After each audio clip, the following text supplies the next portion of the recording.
नमस्कार, मेरा नाम विवेक कुमार है। मैं सहरसा के एमएलडी कॉलेज के इतिहास विभाग में असिस्टेंट प्रोफेसर के पद पर कार्यरत हूँ। आज की इस ई लर्निंग कक्षा में आप सबों का स्वागत है। पिछली कक्षाओं में हम लोग ब्रिटिश भारत में शिक्षा के विकास पर चर्चा कर रहे थे, जिसमें हम लोगों ने भारत में अंग्रेजी शिक्षा का विकास किस प्रकार शुरू होता है इस पर चर्चा की थी। और 1854 में जो चार्ल्स वुड की अध्यक्षता में कमेटी बनाई गई थी, इसके क्या क्या प्रमुख सुझाव थे और इसके आधार पर किस तरह भारत में शिक्षा का, आधुनिक शिक्षा का आरंभ होता है, अंग्रेजी शिक्षा का आरंभ होता है, इसके बारे में चर्चा किया था। अब इस चर्चा को आगे बढ़ाते हुए हम लोग देखते हैं कि चार्ल्स वुड के आधार पर जो काम किया गया, उसके आधार पर महिला पाठशालाओं, प्राथमिक स्कूलों, हाई स्कूल, कॉलेजों की संख्या बढ़ी और सरकार ने निजी संस्थाओं को भी अनुदान दिए। शिक्षा का 1854 से लेकर 1882 तक, मतलब 28 साल, हंटर आयोग के गठन होने के पूर्व तक शिक्षा का तेज़ी से फैलाव होता है। इसकी प्रगति भी ठीक ठाक रही। लॉर्ड रिपन ने 1882 में डब्ल्यू हंटर के अध्यक्षता में एक कमीशन का गठन किया, जिसका उद्देश्य यह था कि 1854 में जो कमेटी ने वुड डिस्पैच जो आया था, उसके बाद शिक्षा के क्षेत्र में क्या क्या प्रगति हुई, इसका एक मूल्यांकन करना था। इस कमेटी में कुछ भारतीय लोगों को भी शामिल किया गया था। 20 मेंबर थे, जिसमें से 8 लोग भारतीय थे। और कमेटी को प्राथमिक शिक्षा के क्षेत्र में विशेष रूप से ध्यान देने को कहा गया था और विभिन्न भागों में, भारत के विभिन्न भागों में दौरा करके अपनी रिपोर्ट बनाने के लिए कहा गया था। तो कमेटी ने भारतीय स्तर पर, ब्रिटिश भारत के स्तर पर विभिन्न शिक्षण संस्थाओं का मुआयना किया और उसके आधार पर अपनी रिपोर्ट तैयार की। इसके आधार पर इन्होंने कहा, जो रिपोर्ट सरकार को दी उसमें इन्होंने चर्चा की कि हायर एजुकेशन से सरकार को धीरे धीरे नियंत्रक की भूमिका से हटना चाहिए। मतलब सरकार जो उसे चला रही थी उस भूमिका से हटना चाहिए और उसकी जगह सरकार को वित्तीय सहायता और अनुदान वगैरह देने तक सीमित रहना चाहिए। मतलब सरकार अब उसको चलाने का भार विश्वविद्यालय को सौंप दे और अनुदान देना, वित्तीय मामलों को देखना, ये सारा कार्य, नीति निर्माण करना, ये सारा कार्य सरकार करे। मतलब सीमित स्तर पर हायर एजुकेशन को स्वायत्तता देने की बात कह रही थी। इसके अलावा कॉलेज में पाठ्यक्रम में भी बदलाव की बात कही गई। ऐच्छिक पाठ्यक्रमों की संख्या को बढ़ाने की बात कही गई। सरकारी और गैर सरकारी स्कूलों में नैतिक शिक्षा की व्यवस्था करने की बात कही गई। नैतिक शिक्षा के फैलाव की बात की गई। फीस और छात्रवृत्ति संबंधी नियम भी बनाए जाने पर चर्चा की गई कि सरकार एक फीस और छात्रवृत्ति संबंधी नियम, स्पष्ट नियम बनाने चाहिए और सभी विद्यालयों को उसका पालन करना चाहिए। स्कूल में पुस्तकालय और इंफ्रास्ट्रक्चर, फर्नीचर वगैरह की व्यवस्था करनी होगी। सरकार को कहा गया कि स्कूलों में पुस्तकालय और फर्नीचरों की व्यवस्था करनी चाहिए, विशेष ध्यान देना चाहिए। इन्होंने प्राथमिक शिक्षा पर इनका विशेष फोकस था। समिति को कहा भी गया था कि ये प्राथमिक शिक्षा पर विशेष रूप से ध्यान दे और बताए कि प्राथमिक शिक्षा के सुधार में क्या क्या आवश्यकता है। तो इन्होंने प्राथमिक शिक्षा के विकास पर अपना विशेष फोकस किया। और इस कमेटी ने भी कहा कि प्राथमिक शिक्षा जो स्थानीय भाषा और उपयोगी विषयों की होनी चाहिए। इसका नियंत्रण पहले से ही जो अलग से विभाग बनाया गया था, जिला और नगर स्तर पर जो बोर्ड बनाया गया था, उसको सौंपने की बात कही गई।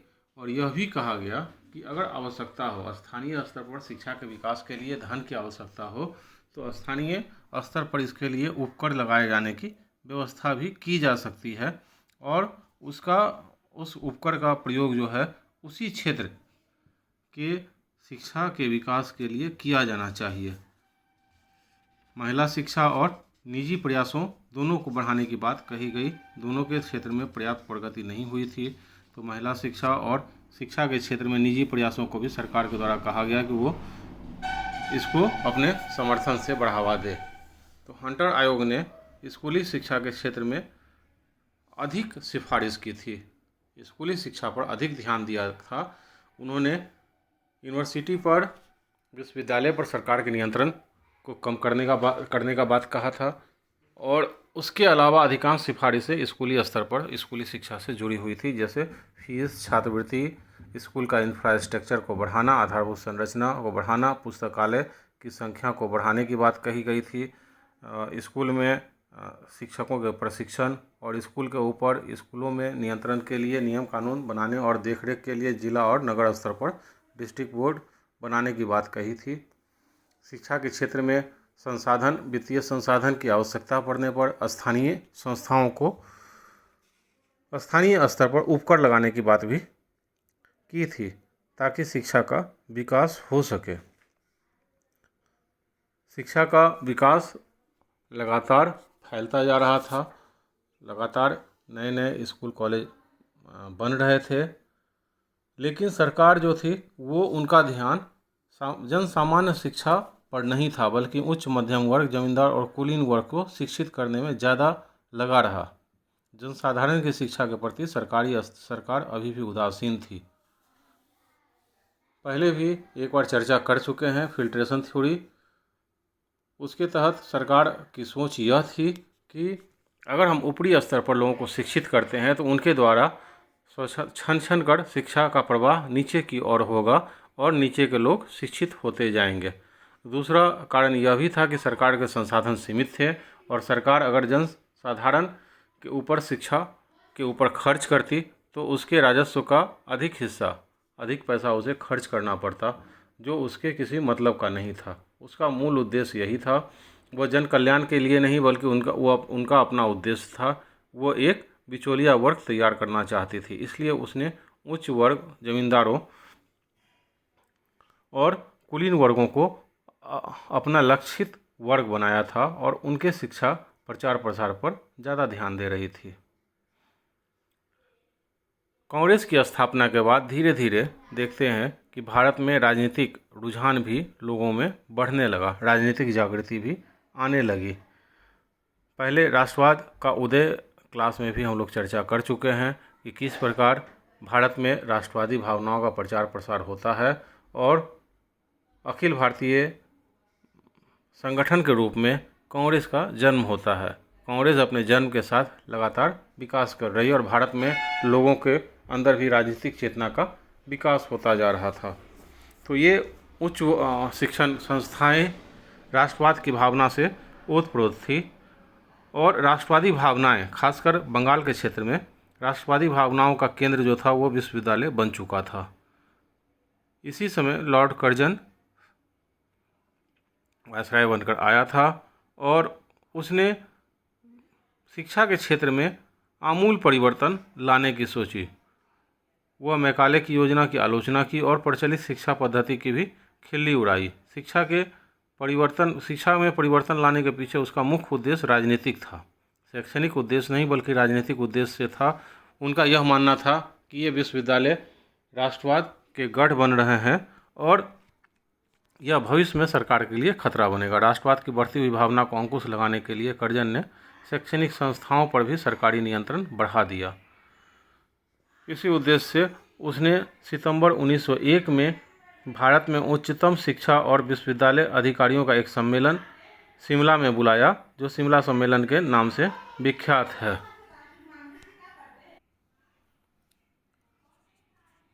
इस सम्मेलन में, शिमला में जो सम्मेलन बुलाया गया, इस सम्मेलन में उच्च शिक्षा पर सरकारी नियंत्रण बढ़ाने के उपायों पर चर्चा की गई, जिसका तत्कालीन समाचार पत्रों और बुद्धिजीवियों ने कड़ा विरोध किया। लेकिन कर्जन अपनी नीति पर अडिग था और उसने एक यूनिवर्सिटी कमीशन की नियुक्ति की, जिसके अध्यक्ष थे थॉमस रेले। 1902 में अपनी रिपोर्ट दी, जिसमें उसने कहा कि उच्च शिक्षा से संबंधित कॉलेज को आसानी से मान्यता नहीं देने, विश्वविद्यालयों में सरकारी प्रतिनिधित्व को बढ़ाने तथा सरकारी नियंत्रण को मजबूत करने की बात कही गई। मतलब कि रेले ने यह कहा कि सरकार को विश्वविद्यालय के ऊपर कड़ा नियंत्रण स्थापित करना चाहिए और विभिन्न कॉलेज जो राष्ट्रवाद के गढ़ हैं बनते जा रहे हैं, या जिस कॉलेज से जिस विश्वविद्यालय से राष्ट्रवादी भावनाओं का प्रचार प्रसार हो रहा है, उसकी मान्यता को रद्द कर दें।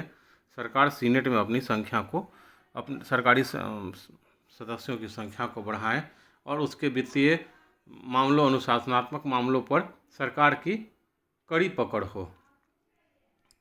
इसी रेले कमीशन के सुझाव के आधार पर 1904 में भारतीय विश्वविद्यालय अधिनियम लाया गया और इस अधिनियम के तहत सरकार ने कहा कि इस अधिनियम के तहत सरकार ने विश्वविद्यालयों के संरचना में परिवर्तन किया। अब सीनेटों की संख्या जो थी वो निश्चित कर दी गई, कम से कम 50 थी और अधिक से अधिक 100 निश्चित की गई। नए विश्वविद्यालय जो बनाए जाने थे या भविष्य में अगर बननी थी तो उसके लिए कम से कम 40 और अधिक से अधिक 75 सदस्य सीनेट के मेंबर बन सकते थे। सीनेट और सिंडिकेट के निर्वाचित सदस्यों की संख्या कम कर दी गई। जैसे अगर अधिकतम संख्या 100 रखी गई तो निर्वाचित सदस्यों की संख्या 15 कर दी गई। सरकार द्वारा मनोनीत और बोर्डों द्वारा मनोनीत सदस्यों की संख्या बढ़ा दी गई और इस प्रकार विश्वविद्यालय पर सरकारी नियंत्रण को बढ़ाया गया। इसी प्रकार विश्वविद्यालय से कॉलेज को अटैच करने का, मतलब एफिलिएशन देने का जिम्मा सरकार ने अपने पास ले लिया। विश्वविद्यालय का यह अधिकार छिन गया कॉलेजों को मान्यता देने का। सरकार चाहे तो कॉलेजों को मान्यता दे या उसकी मान्यता को रद्द कर दे। यहाँ तक कि अध्यापक की नियुक्ति, उसके वेतन, उसके नीति निर्धारण का भी काम सरकारी नियंत्रण में ले लिया गया। सरकार ने विश्वविद्यालय को आदेश दिया कि वे अध्यापन और शोध के लिए जो अपने अध्यापकों की नियुक्ति करें और प्रयोगशाला और पुस्तकालय स्थापित करें। विद्यार्थियों की शिक्षा का भार सीधे अपने ऊपर ले लें। मतलब कॉलेजों के ऊपर विश्वविद्यालयों का नियंत्रण बढ़ा दिया गया, कुलपति का नियंत्रण कॉलेज के ऊपर बढ़ा दिया गया और शिक्षा देने का, उसके दैनिक कामों में दखल देने का अधिकार बढ़ गया। विश्वविद्यालय अधिनियम 1904 ने सरकार को यह अधिकार भी दे दिया कि वह चाहे तो सीनेट के द्वारा पारित प्रस्ताव को रद्द कर सकती है, संशोधित कर सकती है, उस पर रोक लगा सकती है या उसमें परिवर्तन कर सकती है। उसके अलावा सीधे सरकार चाहे तो नए नियम भी बना सकती है। मतलब कॉलेज, विश्वविद्यालय के ऊपर सरकार को असीमित अधिकार दे दिए गए। तो ये एक तरह से शिक्षा के ऊपर सरकार का पूर्ण नियंत्रण था। कर्जन मानता था कि राष्ट्रवादी भावनाओं का प्रचार प्रसार जो अंग्रेजी साम्राज्य, अंग्रेजी सरकार के लिए भविष्य में खतरा होगा, इस विश्वविद्यालयों की ही उपज है, इस शिक्षा पद्धति की ही उपज है। इसलिए उसने पुरानी शिक्षा पद्धति की आलोचना की और पूरे शिक्षा व्यवस्था को ही बदलना चाहा। शिक्षा पर सरकारी नियंत्रण अधिक से अधिक, जितना अधिक बढ़ सके वो सरकारी नियंत्रण बढ़ाना चाहा और यहाँ तक कि सीनेट के पारित प्रस्ताव को भी सीधे परिवर्तित कर देने, रद्द कर देने, संशोधित करने या अपने तरफ से अलग आदेश निकाल देने का अधिकार गवर्नर जनरल को मिल गया। यह काफ़ी कड़ा अधिनियम था और इसकी आलोचना भी हुई, लेकिन सैडलर आयोग के आने तक जो 1917 में बनाया गया सैडलर आयोग बनाया गया था कलकत्ता विश्वविद्यालय की शिक्षा की जांच के लिए।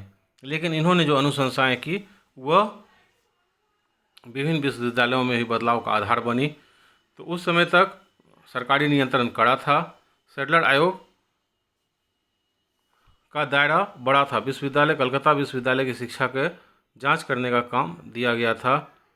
इसका गठन 1917 में किया गया था, लेकिन इसने अपना प्रतिवेदन 1919 में प्रस्तुत किया। प्रथम विश्व युद्ध का यह दौर था। तो प्रथम विश्व युद्ध के बाद 1919 में सैडलर ने अपना प्रतिवेदन प्रस्तुत किया, जिसमें उसने कलकत्ता विश्वविद्यालय का अतिरिक्त माध्यमिक एवं उच्च माध्यमिक शिक्षा, स्त्री शिक्षा, अध्यापकों के प्रशिक्षण, औद्योगिक और व्यावसायिक शिक्षा के संबंध में भी अपने विचार रखे। इन्होंने महत्वपूर्ण सिफारिशें की। इसने कहा कि इंटरमीडिएट परीक्षाओं को, इंटरमीडिएट क्लास को, वर्ग को विश्वविद्यालय से अलग कर दिया जाए और इसके लिए एक अलग से माध्यमिक बोर्ड बना दिया जाए जो इंटरमीडिएट की परीक्षाओं का संचालन करे। मतलब इंटर का क्लास कॉलेज से हटाकर स्कूल में जोड़ दिया जाए। आज भी हम देखें तो यह बात चलती है कि कॉलेज से इंटर की पढ़ाई को अलग कर दिया जाए, जबकि बहुत सारे कॉलेजों में ऐसा नहीं हो पाया है। उस समय भी सैडलर आयोग ने 1919 में ही कहा कि इंटरमीडिएट क्लास को विश्वविद्यालय से अलग कर दिया जाए और इंटरमीडिएट क्लास को स्कूली स्तर पर जोड़ दिया जाए। उसके परीक्षा लेने के लिए एक अलग से माध्यमिक बोर्ड बना दिया जाए। ग्रेजुएशन जो है वो 3 साल का कोर्स हो, त्रिस्तरीय हो। कलकत्ता विश्वविद्यालय को भारत सरकार के नियंत्रण से लेकर बंगाल सरकार के अधीन रखने की बात कही थी। चूँकि इसका निर्माण कलकत्ता विश्वविद्यालय के परिप्रेक्ष्य में किया था, इसलिए इसने कहा कि यह केंद्रीय सरकार से हटाकर बंगाल के गवर्नर के अधीन इसको लाना चाहिए। इसने भी कहा कि हाई स्कूल तक भाषा का माध्यम, विषय के भाषा का माध्यम भारतीय भाषा होनी चाहिए। परीक्षा के व्यवस्था में भी संशोधन की बात कही। इसके अलावा इसने कहा कि विश्वविद्यालयों पर सरकारी नियंत्रण कम किया जाए और विश्वविद्यालय का काम शिक्षण संस्था के रूप में हो, वास्तविक शिक्षण कार्य करने वाले विश्वविद्यालय के रूप में इसका काम हो, न कि सरकारी संगठन के रूप में इसका कार्यभार चलाया जाए। तो भारतीय विश्वविद्यालय अधिनियम 1904 ने जो एक सरकारी संस्था या सरकार की इकाई बना दिया था, इसने उससे अलग सरकारी नियंत्रण को कम करने की बात कही। इसने कहा कि विश्वविद्यालय की व्यवस्था के देखरेख के लिए एक कुलपति के पद का सृजन किया जाए, एक कुलपति की नियुक्ति की जाए जो विश्वविद्यालय के प्रशासन की देखरेख करे। इसके अलावा इसने औद्योगिक और प्रशिक्षण महाविद्यालयों पर भी ध्यान दिया। इसने कहा कि औद्योगिक और प्रशिक्षण समस्याओं को सुलझाने के लिए भी विश्वविद्यालय को व्यवस्था करनी चाहिए। नारी शिक्षा पर भी इसने कहा कि नारी शिक्षा के लिए सरकार को अधिक प्रयास करने की बात की। इस आयोग के आधार पर ही पटना में महत्वपूर्ण शहरों में जैसे मैसूर, पटना, बनारस, अलीगढ़, ढाका, लखनऊ, हैदराबाद में भी विश्वविद्यालयों की स्थापना हुई और उच्च एवं माध्यमिक शिक्षा का पुनर्गठन भी किया गया। शिक्षा को एक प्रांतीय विषय बना दिया गया। 1919 का जब अधिनियम आया तो उसमें देखते हैं कि शिक्षा को प्रांतीय विषय में शामिल किया गया और विश्वविद्यालयों के संचालन का जिम्मा प्रांतीय सरकारों ने अपने ऊपर ले लिया। इन्होंने जो अनुशंसा कलकत्ता विश्वविद्यालय के परिप्रेक्ष्य में की, भारत सरकार ने उसे माना और शिक्षा के क्षेत्र में परिवर्तन लाया। इसके बाद फिर हार्टोग कमेटी का निर्माण हुआ 1929 में। 1929 में हार्टोग कमेटी आती है और उसने शिक्षा के क्षेत्र में बदलाव की बात की। उसने शिक्षा के क्षेत्र में शैक्षणिक व्यवस्था में सुधार की बात की। इस बीच में 1919 से लेके 1929 तक एक 10 साल का जो कार्यकाल है, राजनीतिक रूप से भी काफ़ी बदलाव देखने को मिला। विश्व युद्ध की समाप्ति हुई, 1919 का अधिनियम आया, उसके बाद असहयोग आंदोलन जैसे बड़े आंदोलन देश में शुरू हुए और सरकारी स्तर पर भी, राजनीतिक स्तर पर भी काफ़ी परिवर्तन देखने को मिला। तो इन्हीं परिस्थितियों में 1929 में सर फिलिप हार्टोग की अध्यक्षता में एक कमीशन बहाल किया जिसका उद्देश्य था शिक्षा के विकास पर अपना प्रतिवेदन देना। इसके पहले साइमन कमीशन भी भारत आ चुका था, शिक्षा आयोग भी बनाया गया था। 1919 के अधिनियम के बाद प्रत्येक 10 साल पर सरकार अधिनियम लाती थी। तो इस बार सरकार ने अधिनियम लाने से पहले जो व्यवस्थाएं थी, जो विभिन्न अंग थे, उसमें क्या क्या बदलाव ज़रूरी हैं, क्या क्या बदलाव नीति संगत होंगे और किन बदलावों की आवश्यकता है, इसके बारे में देख रेख के लिए विभिन्न कमेटियों का गठन किया था। इन्हीं सारी कमेटियों के आधार पर 1935 का अधिनियम लाया गया। तो इस कमेटी को सर फिलिप हार्टोग के अध्यक्षता में कमीशन जो बना था उसने शिक्षा पर अपना प्रतिवेदन दिया। इसने कहा कि प्राथमिक शिक्षा पर अधिक बल दिया जाए और प्राथमिक शिक्षा के क्षेत्र में सुधार की बात भी कही। इसने कहा कि कॉलेज में प्रवेश के लिए कॉलेज में जो सामान्य प्रवृत्ति नहीं, ग्रामीण प्रवृत्ति के जो विद्यार्थी हैं या जिनका उच्च शिक्षा में केवल डिग्री हासिल करना उद्देश्य है, उस तरह के विद्यार्थियों को ग्रामीण स्तर पर मिडिल स्कूल की शिक्षा दी जाए और मिडिल स्कूल के बाद उसे औद्योगिक और व्यावसायिक शिक्षा दी जाए ताकि वो स्वरोजगार में लग सके। कॉलेज में उनका प्रवेश प्रतिबंधित हो, मतलब कि कॉलेज को केवल डिग्री देने वाली इकाई नहीं माना। इन्होंने कहा कि जो उच्च शिक्षा प्राप्त करने के इच्छुक हैं, जो योग्य हैं, उच्च शिक्षा के योग्य हैं, उन्हीं लोगों को कॉलेज में प्रवेश दिया जाए। जो लोग स्वरोजगार पाना चाहते हैं, स्वरोजगार करना चाहते हैं, हाई स्कूल के बाद उनको स्वरोजगार व्यावसायिक प्रशिक्षण दिया जाए ताकि वे अपने जीविका को चला सके। और जो उच्च शिक्षा पाना चाहते हैं, जो उच्च शिक्षा के लायक हैं, उन्हीं लोगों को कॉलेज में एडमिशन उनका लिया जाए। विश्वविद्यालयों को सुधारने का प्रयास हो और योग्य विद्यार्थियों को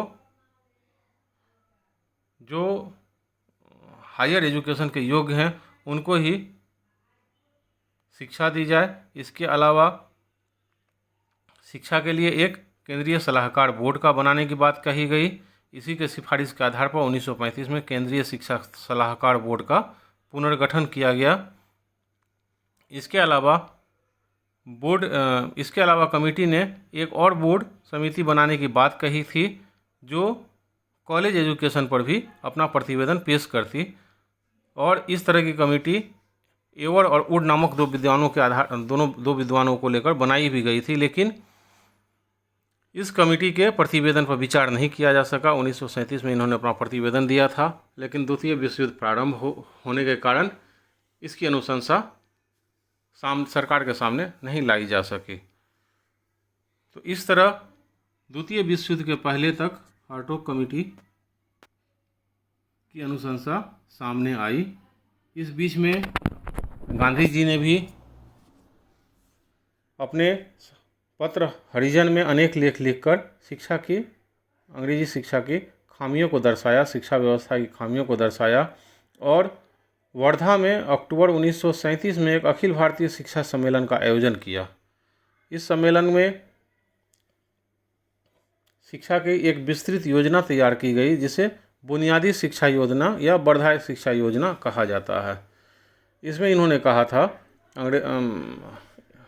सम्मेलन में शामिल भारतीयों ने मिलकर जो योजना तैयार की थी उसमें कहा गया था कि 7 से 14 वर्ष के बच्चों के लिए निःशुल्क एवं अनिवार्य शिक्षा की व्यवस्था की जाए।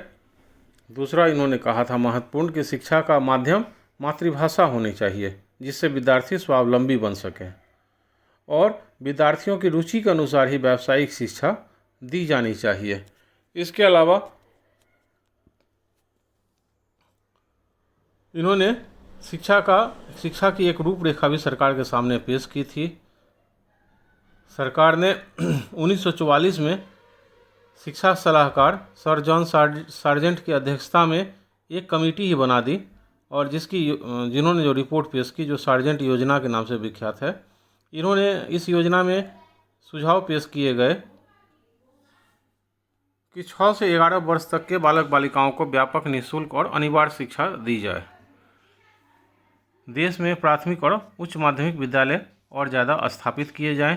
11 से 17 वर्ष तक के उम्र के लिए, मतलब 6 सालों के लिए, 11 से 17 वर्ष के उम्र तक के लिए 6 वर्षों के लिए शिक्षा की व्यवस्था हो, मतलब 6 से 11 तक प्राथमिक शिक्षा और इसके बाद उच्च हाई स्कूल शिक्षा की व्यवस्था की जाए।